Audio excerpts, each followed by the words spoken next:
One of the best things that you can do for yourself in life is to normalize the hard, normalize the struggle.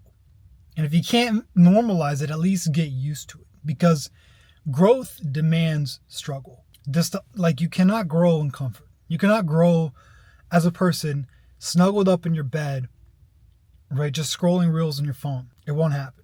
And you might say, well, what if I lay in bed and I read books? Like, yeah, you can read all the books you want, but if you don't do anything with the knowledge you get from the books, nothing's going to change, right?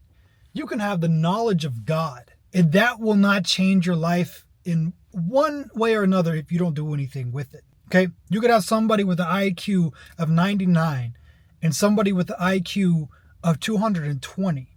But if the person with the IQ of 99 does more, right? And the person with the IQ of 220 just sits in bed. Like, it doesn't matter. It's irrelevant. And yes, you need a combination of both. Of course, you need a combination of intelligence and action. Because if you do the wrong kind of action, like people say, work smarter, not harder.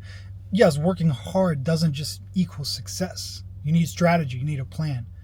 But it really just comes down to experimenting and doing things differently each time that you try. But a beautiful thing happens is that you only have to do that for so long.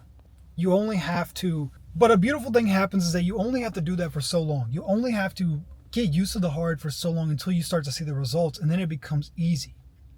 I remember when I was overweight and I started to try to diet and just eat chicken and rice every day, and I cut my calories down to like 5 to 800 calories a day, which is insane. But I was so tired of being overweight that I just said screw it, and I just had like one bowl of meat and vegetables a day. That was it. No carbs, just some like leafy greens, some mixed leafy greens, and then like a little bit of like ground turkey or something. That was it. That's all I had every day. And I had it at the end of the day. So I'd fast for about 12 to 18 hours and then have that at the very end of my day. And the whole day I was fasting. And it sucked. It was so hard in the beginning. In the beginning it was tough. But do you know how I felt once I started to see my abs for the first time? You know how I felt when I could do a muscle up? The thing that was super hard for me, all of a sudden became something that I was craving.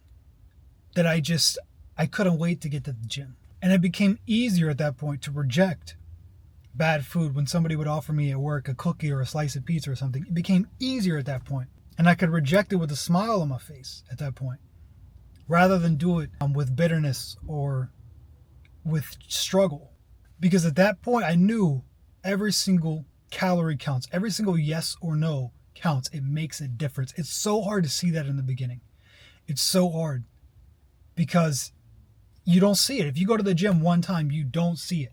You do not see it at all. Like, you don't see the difference. But once you start to see those results, everything becomes so much easier to say yes or no to stick to the grind, to stick to the struggle. And this doesn't just go with the gym. This goes with everything. This could be with saving money. If your goal is to save more money, maybe you want to buy a house or a car, and that car costs X, let's say it costs $6,000, and you need that much money to save. It's easy to tell yourself that one purchase won't make a difference, but it adds up. And it's only the person who has saved up to those 6,000 realizes, wow, all those times I said no to that coffee or to going out to eat or to this or that, it actually made a difference. But it's only the people who don't get there who think it doesn't make a difference. They think, what is it? I buy one coffee today, so what? I buy one Happy Meal or one, fast food meal tomorrow, so what? Next thing you know, you go a whole year of so whats. Where do you end up? Not where you want to be.